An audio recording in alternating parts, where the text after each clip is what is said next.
Go, Grow at Glow.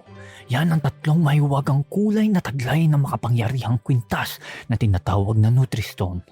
Noong unang panahon, sa isang maliit na bayan na kulay-gulay ang kapaligiran, may isang batang pinanganak para tuparin ang nakatadhanang maging tagapangalaga nito.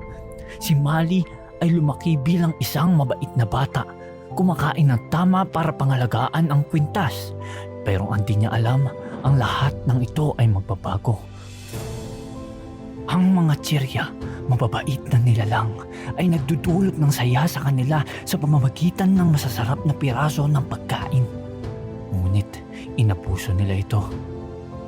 Kaya naman, nang dahil dito, nagsimulang magtipon ang mga tsirya hanggang sa ito ay naging isang malaking halimaw.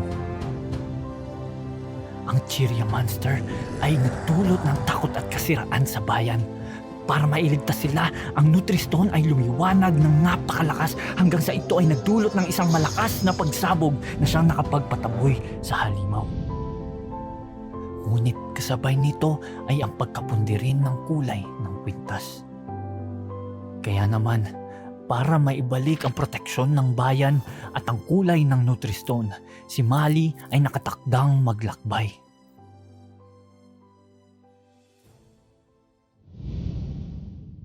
Anak, baunin mo tong 3 balot ng pagkain.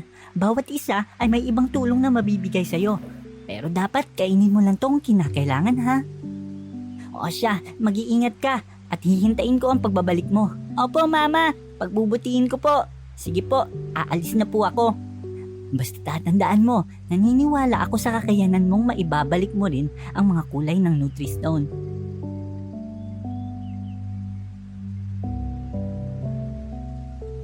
At dito nagsisimula ang kwento ng kulay-kulay.